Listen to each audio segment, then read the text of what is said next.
네, 안녕하세요. 오늘 강의를 맡게 된 남지아입니다. 저는 오늘 여러분들께 제가 좋아하는 부여의 자원길을 소개해드리고자 합니다. 2019년도 7월 제가 부여를 방문할 일이 있었는데요. 당시 굉장히 인상 깊었던 디자인으로 조명한 부여 자원길 도시재생 프로젝트에 관련돼서 여러분들께 강의를 시작하겠습니다. 발표 내용은 1부와 2부로 나누어서 설명을 드릴 예정인데요. 1부에서는 부여 자원길의 역사, 2부에서는 부여 자원길의 활용에 대해서 말씀드리도록 하겠습니다. 자, 사진 속의 왼쪽 사진을 한번 봐주세요. 이 부여 백마강의 모습인데요. 혹시 백마강 아시나요? 먼저 백마강은 금강의 옛 명칭으로 과거 근대기까지 논산, 강경, 포구와 함께 금강수운의 중심이었습니다. 그렇기 때문에 너무나도 자연스럽게 백마강 건너편이었던 규안 마을은 나루터 때문에 과거에는 굉장히 번성했던 마을입니다. 1960년대 모습을 같이 한번 좀 상상해 볼게요. 제가 설명드릴 텐데 1960년대 전까지 백화점이 있었고요. 영화관이 있었고요. 그리고 60개가 넘는 다실이 있었다고 합니다. 사람들은 200여 가구가 사는 번화가였던 곳이라고 하는데요. 이 마을의 모습이 이 설명만으로도 어느 정도 짐작이 좀 됩니다.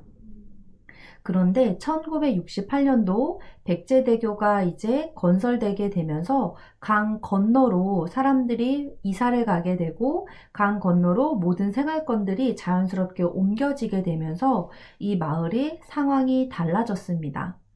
오른쪽에는요, 제가 충청남도 부여군 규안면에 방문을 했을 때 마을 입구에 이렇게 커다란 공터가 있더라고요. 그래서 공터에다가 차를 세워두고 이제 걸어 다니면서 이 규안마을을 직접 도시재생 프로젝트를 이제 보게 되고 경험하게 되었는데요. 그때 이야기를 제가 제 경험과 또 리서치한 자료들을 토대로 여러분들께 설명드리고자 합니다.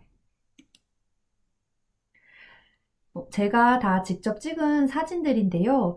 사진들을 조금 살펴보면 아마 이게 마을이 사람들이 살고 있는 거야? 이렇게 생각하실 수도 있는데 군데군데 사람들이 살고 있으며 또 신축 건물들도 있고 또 폐건물들이 특이한 형태들로 모여 있더라고요.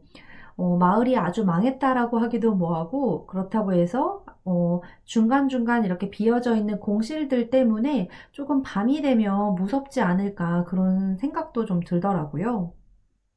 사람들이 자연스럽게 이곳을 떠나가게 되자 이렇게 사진 속처럼 빈집과 빈상가들이 이제 늘어나게 되었고요. 그러면서 자연스럽게 이곳은 이제 쇠락한 마을이 되었습니다.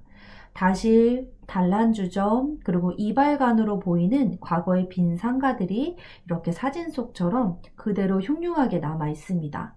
자, 여기 사진 보면요. 여기에는 지금 건물들이 이렇게 구멍이 뽕뽕 뚫려져 있는데 심지어 이렇게 짓담한 건물들도 있더라고요. 그래서 굉장히 모습들이 좀 희한하게 좀 다가오는 것 같았어요. 왜냐하면 이렇게 신축 건물들도 남아있고 빈 공간들도 남아있고 짓담한 공간들도 남아있고 또 과거의 모습을 그대로 하면서 여전히 다실들도 운영이 되고 있더라고요. 자, 그나마 운영되고 있는 가게들마저도 그렇게 근사한 모습은 아니었던 것으로 기억합니다. 낡고 빛바랜 그런 간판들, 그리고 또 금방이라도 쓰러질 것 같은 그런 성면 지붕들, 또 요즘 젊은 친구들은 이러한 모습을 보고 레트로나 뉴트로 이러한 것들을 가지고 뭔가 좀 열광하고 좋아할지는 모르겠지만요. 제가 느낀 동네의 풍경들은 전체적으로 좀 낡았고 그리고 굉장히 좀 불편함이 많을 것으로 보여졌어요. 그리고 새로 뭔가 깨끗해지려고 리모델링을 하거나 아니면 간판을 교체하는 등 이런 노력들은 별로 보이지 않았습니다. 그런데요, 이 동네를 천천히 이렇게 살펴보던 중 규안마을은 평범한 시골 마을 같지만 조금 자세히 들여다보니까 젊은 감성이 굉장히 가득한 평범하지 않은 마을이라는 것을 금방 알 수 있었는데요. 바로 이 동네는 젊은 청년들이 쇠퇴한 마을에 들어가게 되면서 도시재생이 이루어지고 있었습니다. 바로 그 이름은 자운길 프로젝트입니다. 50년의 세월의 먼지만 켜켜이 쌓여가던 규안마을, 한 여성이 눈여겨보게 되는데요. 바로 사진 속의 박경아 대표입니다. 박경아 대표는요, 주식회사 세간의 대표이기도 하면서 섬유공예가입니다. 그리고 한국전통문화대학교에서 관련 학사와 석사를 졸업한 인재인데요. 그녀가 자신이 20대를 보냈던 부여에 계속해서 눈길을 주게 되고 서울 그것도 아주 핫한 월세가 비싸기로 유명한 인사동에서 한 달에 월세를 1,000만 원 이상씩 내는 그런 삶에 좀 질려 있던 차에 도심을 벗어날 계획을 하게 됩니다. 또 본인이 졸업한 대학교가 부여에 위치했기 때문에 박경아 대표는 자기가 익숙했던 부여라는 동네에 관심을 가게 되고 이 익숙한 동네에서 새로운 프로젝트를 하기 위해서 사부작 어떤 그런 프로젝트를 꾸미게 되는데요. 저는 이 대표가 진행을 하고 있는 그 와디즈 펀딩에서 그녀가 이렇게 소개하고 있는 생활소반으로도 잘 알고 있었습니다. 옛 살림살이에서 만나는 고즈넉한 아름다운 생활소반이라는 타이틀로 클라우드 펀딩을 통해서 이렇게 전통 관련된 아이템들을 팔고 있었기 때문에 아마 젊은 친구들은 이러한 그 프로젝트로 자원길이나 박경화 대표, 세간 이러한 것들을 알 수도 있겠는데요. 사진 속에 있는 첫 번째 사진은 이제 자원길 프로젝트 공식 오피셜에서 제가 가지고 온 사진이고, 두 번째는 와디즈 펀딩, 세 번째는 세간. 그녀가 인사동에서 운영을 했었던 세간의 모습입니다. 어쨌든 이 쇠락한 마을에 관련 전문가가 들어오게 되면서 어떻게 변화되게 됐는지 본격적으로 이야기 나눠보도록 하겠습니다. 어떠세요? 아기자기한 일러스트 지도가 아마 바로 눈에 띄실 텐데요. 부여 자원길 아이덴티티를 담은 지도입니다. 이곳에 활력을 더하기 위해서 도시재생 프로젝트가 본격적으로 시작되게 되는데요. 바로 그것이 디자인으로 조명한 도시재생 프로젝트 부여 자원길입니다. 마을이 보시면 여기 강이 하나 흘러가잖아요. 여기 강이 바로 백마강입니다. 저도 이 부여 자원길을 처음 방문했을 때 여기 공터에다가 차를 세워놓고 백마강부터 둘러본 다음에 백마강을 둘러보고 난 다음에 커다란 길을 하나 건너서 골목골목 이렇게 탐방하는 재미가 있었는데요. 이 자원길에서 말하는 자는 스스로 자, 온은 따뜻한 온. 그래서 이 마을이 스스로 따뜻해지다라는 뜻을 가지고 있다라고 해요.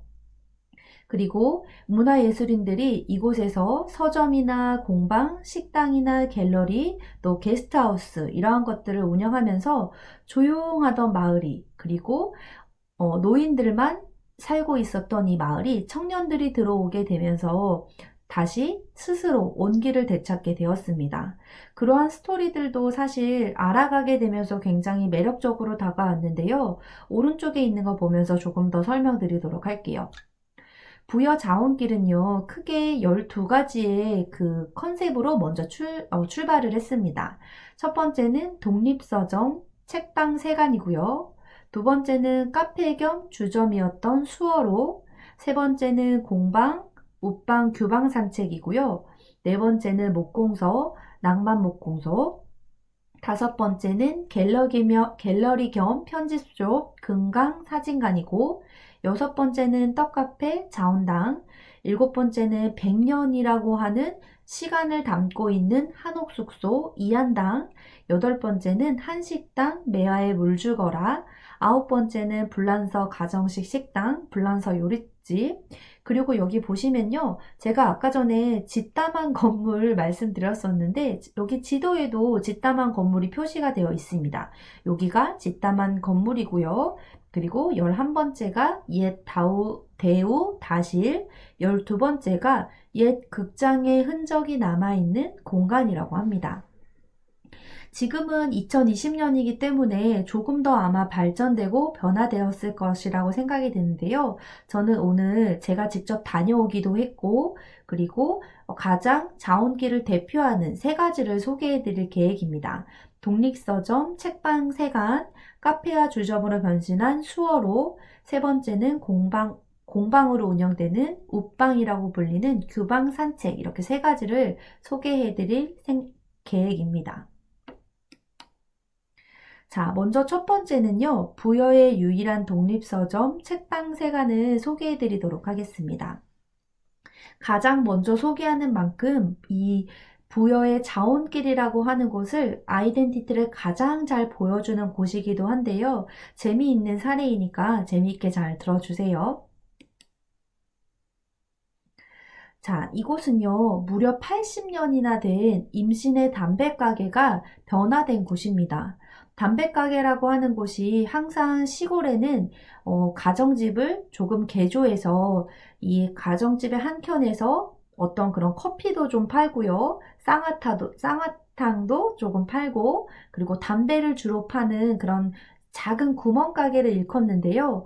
마을 속의 사랑방 공간이었다라고 해요. 임신의 담배가게에서 사람들이 비 오는 날에는 같이 맛있는 것도 나눠 먹고 사부작 무언가 마치 만들기도 하고 그냥 심심하면 들리는 공간처럼 이 동네에 굉장히 조금 그 당시에 사랑방 같은 공간, 핫플레이스였다고 해요.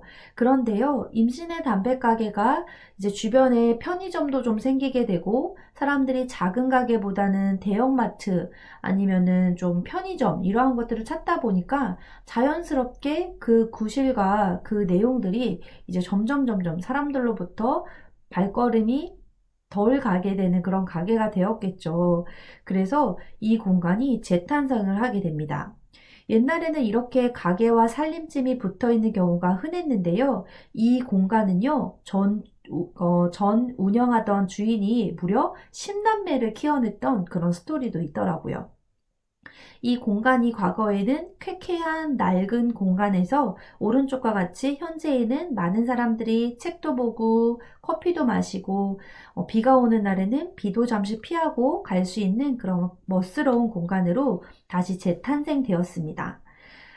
그리고 이곳은요, 예전에도 임신의 담배가게를 운영하던 그 시절에도 동네 사람들에게 사랑받던 공간이었는데요. 지금 현재도 마을 사람들이 가장 사랑하는 애착 있는 그런 공간이라고 해요. 과거에도 현재에도 주민들이 가장 좋아하는 공간이라고 해서 저도 기대가 참 많이 됐었는데요. 한번 찬찬히 살펴보도록 하겠습니다. 담배를 팔던 공간은 책방의 서가로 바뀌게 되었고요. 담배를 진열하던 오래된 진열장은 담배 대신 책장으로 변신하게 되었습니다. 또 여기 마을을 보게 되면요. 구석구석 남아있는 소품들이 이전에 여기서 살고 있었던 사람들이 쓰던 것들을 인테리어 소품들로 꾸몄더라고요. 그래서 이런 인테리어 소품들과 그 소품들이 가지고 있었던 원형들, 그리고 스토리텔링, 그리고 그런 남아있는 추억, 이러한 것들을 탐방하는 것도 굉장히 외부인이 봤을 때는 재미있었습니다. 또 이곳에 곳곳에요, 나무 목재로 활용했었던 그런 가구들이나 인테리어 소품들이 남아 있었는데요. 실제로 이 집에 남아 있었던 물건들과 목재를 재사용해서 리사이클링해서 꾸몄다라고 합니다. 또 이곳에서 책을 구매하면요, 재미있는 것이 고종 황제 세트를 먹을 수 있다라는 게 있었는데요. 고종 황제 세트가 무엇인가 좀 리서치 해보니까요, 커피와 제철 떡을 즐기며 책을 볼 수 있다라고 합니다. 예를 들면 제철 떡이 맛있는 쑥으로 만든 쑥떡이라면 쑥떡이 나오는 철에 가면 따뜻한 커피 한 잔과 제철 쑥떡을 즐기면서 내가 구입한 책을 머무는 시간 동안 보며 마시며 즐길 수 있는 그런 공간이라고 해요. 자, 사진 속에 보면요. 여기 이렇게 이런 책장들이나 이렇게 담배를 진열했던 장들이 보이시죠?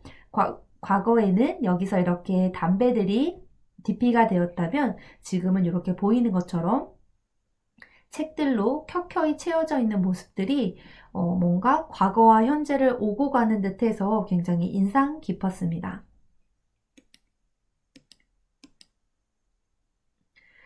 또 하나 굉장히 좀 독특한 게 있었는데요. 이상하다. 이게 과거를 리사이클링한 것들이 많은데 이 번쩍번쩍거리는 것은 도대체 뭐야? 굉장히 좀 호기심이 가는 부분인데요. 내용을 리서치해보니까 재미있는 스토리를 발견할 수 있었습니다. 여기가 과거에 담배 가게였잖아요. 그것도 무려 80년 동안. 그렇기 때문에 담배 가게라는 특징을 살려서요. 책방 내부 벽면에는 반짝이는 은박 벽지를 바름으로써 마치 담배각 속에 들어와 있는 것처럼 표현했다라고 해요. 담배각을 안에를 살펴보면은 번쩍번쩍거리는 그런 은박 그 종이가 들어가 있는데 마치 내가 담배 속에 들어와 있는 것처럼 여기가 과거에 여러분들 여기가 예전에요. 담배 가게였어요 라고 하는 것들을 알려주고 있는 것처럼 이렇게 재미있는 경험을 선사하고 있다고 합니다. 제가 실제로 이곳에 방문을 했을 때 책방지기로 보이는 운영하고 있었던 선생님이 계셨는데요. 그 선생님께서 이런 스토리들을 저에게 재미있게 이야기해 주시더라고요. 그리고 굉장히 반가웠던 게 이 동네를 한 바퀴 도는 동안에 계속해서 이어져 있다라는 느낌을 좀 받았는데요. 그게 왜냐면 젊은 청년들이 운영하는 낭만 목공소를 갔을 때 그곳에서 청년들이 만들고 있었던 뭐 도마나 어떤 집기들이 이곳에서도 계속해서 보여지고 있더라고요.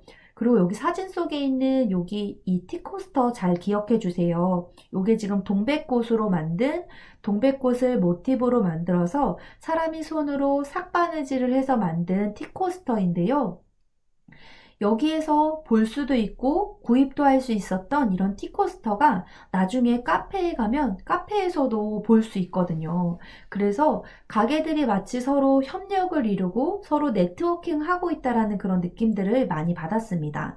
실제로 한 바퀴 돌아보면서 여기에서 봤었던 아이템을 이쪽에서도 볼 수 있고 또 이쪽에서 봤었던 아이템 저쪽에서 뭐 판매도 하고 있고 그러다 보니까 마치 이 마을에 있는 가게들은 하나하나 개별적인 것이 아니라 이 가게와 이 가게가 서로 따뜻하게 서로를 품고 있고 소통하고 있다라는 그런 느낌들을 좀 받았는데요. 굉장히 그러한 부분도 인상 깊었습니다. 마을 하나가 공동체로 이루어져 있다는 그런 느낌을 받았어요.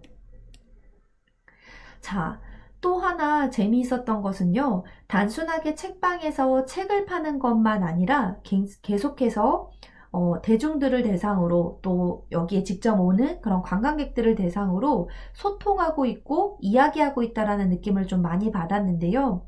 왼쪽에 있는 것은 재미있는 굿즈 호미입니다. 2018년도 5월에 책방 세관이 문을 열면서 어, 책방에 오신 손님들에게 드릴 만한 굿즈를 좀 고민했다라고 해요. 보통 우리가 출판사나 아니면 서점에서 제일 많이 주는 굿즈 뭘까요? 보통 에코백을 정말 많이 주고요. 에코백, 책갈피, 뭔가 책과 연관된 그런 굿즈들을 많이 줍니다. 뭐 텀블러, 컵 이런 것들이요. 그런데 웬걸? 이 책방세가는요, 오픈 기념 선물로 홍산의 대장간 대장장이가 직접 만든 핸드메이드 호미를 주었다고 해요. 당신의 삶 속에 호미를 통해서 호미를 사용할 수 있는 그런 뭔가 땅과 흙을 만지고 이런 기쁨들이 일상에서 있었으면 좋겠다라는 마음을 담겼다라고 해요. 자원길 브런치를 가니까요, 제가 신문 기사나 실제 느꼈던 경험 외에 이런 에피소드들을 볼 수 있어서 그것도 굉장히 좀 흥미롭고 재미있었습니다. 오른쪽에 있는 것은 방울솥입니다. 도대체 이 솥이 왜 갑자기 튀어나와? 요즘에 우리 한 트로트 가수의 노래 가사말 때문에 네가 왜 거기서 나와 그런 말 많이 하잖아요. 그러게 왜 서점에서 웬 갑자기 방울솥 좀 재미있을 수 있겠는데요. 와디즈 클라우드 펀팅으로 판매를 하고 백제 유물인 방울잔에서 모티브를 얻어서 만든 방울솥이라고 합니다. 이렇게 솥을 하나 만들 때도요, 문화 원형을 이해하고 부여라는 이 백제라고 하는 이런 컨셉에서 모티브를 얻어서 방울솥을 만들었다는 것에 내공이 대단하다고 느껴졌습니다. 나만의 개성을 살려주는 동시에 왕의 밥솥으로 즐기는 진정한 레트로 라이프 스타일이고요. 백제 유물인 방울잔을 모티브로 하여 몸을 치유하는 곱돌 원석을 깎아 장인이 직접 만들었다라고 합니다. 실제로요, 제가 이 부여에서 식사를 할 때요, 삼겹살이나 아니면 뭐 닭갈비 이러한 것들을 항상 그 곱돌 원석 위에서 익혀주는 가게들이 많았어요. 그래서 저는 이 곱돌 원석이 좀 생소하진 않더라고요. 부여에서 지내는 동안에 닭갈비나 삼겹살 이런 음식들을 계속해서 돌판에다가 구워서 주는 그런 문화를 이미 먹는 것으로 경험을 해서 그런지 방울솥의 디자인이나 방울솥을 만들었던 이런 돌 이러한 것들이 계속해서 이어지고 있다라는 그런 느낌도 받았습니다.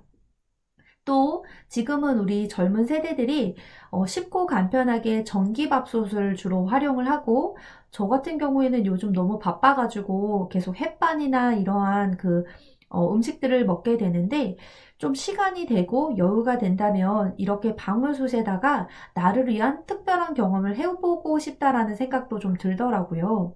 이 마을 전체적으로 도시재생과 도시를 이해하고 그냥 옛 것을 마냥 그대로 따라하는 것이 아니라 지금의 스타일로 변화해서 재미있는 이야기들을 계속해서 만들어가고 있다라는 생각이 들었습니다. 이런 것들이 진정한 뉴트로가 아닌가 그런 생각도 좀 들었어요. 자온길스럽다, 자온길답다. 이게 도대체 무엇일까요? 자원길스러운 것은 아무래도 스스로 따뜻해지고 따뜻한 메시지가 담겨져 있는 것이 참 자원길스럽다라고 말할 수 있겠는데요. 자원길을 조사하던 중에 자원길 쿠킹 클래스가 있다라는 것을 자연스럽게 알게 됐습니다. 자원길은 이제 인스타그램이나 아니면 페이스북 그리고 또 유튜브 이러한 것들을 통해서 끊임없이 자신들의 이야기들을 따뜻한 스토리로 전하고 있는데요. 그 중에 이 자원길 쿠킹 클래스도 굉장히 좀 인상 깊었어요. 요즘에 자원을 보존하고 또 자연환경 개선을 위해서 조금이라도 플라스틱 좀 덜 쓰기, 비닐 좀 사용 덜하고 에코백이나 보자기 좀 사용하기 이러한 것들이 좀 일상화되어 있고 많은 기업들도 그런 것들을 동참하고 있는데요. 여기 자원길에서 굉장히 그러한 것들을 적극적으로 나서고 있고 자원길스러운 행동들을 좀 많이 하는 것 같더라고요. 먼저 첫 번째 사진은요. 친환경, 천연 포장법이라고 해서 자연환경을 실천하는 마음으로 연잎으로 하는 천연 포장법을 이렇게 보여지고 있더라고요. 예쁘기도 하고 또 생소하기도 하고 뭔가 그동안 포장이라고 하면 종이나 비닐 이러한 것들만 활용한다고 생각을 했는데 이렇게 커다란 연잎을 꺾어서 연잎으로 포장을 하는 이런 연잎 포장들도 굉장히 조금 재미있게 느껴졌고요. 서울 도심 한복판에서 이러한 것들을 자주 경험해 볼 수는 없지만 이렇게 부여에 방문을 해서 이곳에서 느껴볼 수 있는 그런 하나의 또 재미있는 추억이자 이야기가 아닐까 싶고요. 두 번째는 자연밥상 클래스였습니다. 부여에서 키운 식재료로 부여에서 활동하고 있는 그런 요리 연구가가 몸에 이로운 그리고 최소한의 그런 식재료와 그리고 양념들로 맛있게 만들어주는 자연밥상 클래스. 먹기만 해도 스스로 몸이 치유될 것만 같은 그런 건강한 밥상도 소개하고 있었고요. 또 마지막으로는 꽃을 꺾어 소스를 찍어보는 자원길만의 재미난 쿠킹 클래스를 진행하고 있었습니다.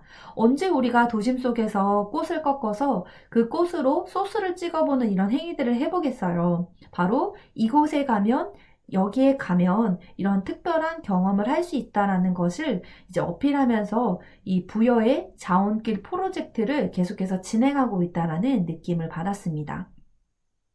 자원길을 둘러보면서 계속해서 느껴지는 것들은요, 공통적인 것들이 이 지역을 참 잘 이해하고 있고, 단순하게 과거의 것을 복고를 즐겨라 이것이 아니라 새로운 컨텐츠와 아이디어들이 결합이 되면서 계속해서 지역을 사랑하는 마음들이 곳곳에 담겨 있고, 관련된 컨텐츠들의 개발들이 우수하게 이루어지고 있다는 것이 굉장히 좀 인상 깊었습니다. 여러분들께서는 어떠세요? 제가 지금 부여의 자원길의 탄생과 그리고 역사, 그리고 부여를 활용한 부여의 자원길에 대한 그런 사례들을 이야기 나눠드리고 있는데요. 재미있게 들으셨나요? 자, 제가 준비한 자원길 프로젝트 관련된 일부 내용은 여기까지고요. 제가 2부에서 또 다른 재미있는 이야기들로 여러분들과 소통하도록 하겠습니다. 지금까지 강의 들어주셔서 감사하고요. 다음 수업에서 다시 인사드리도록 하겠습니다. 감사합니다.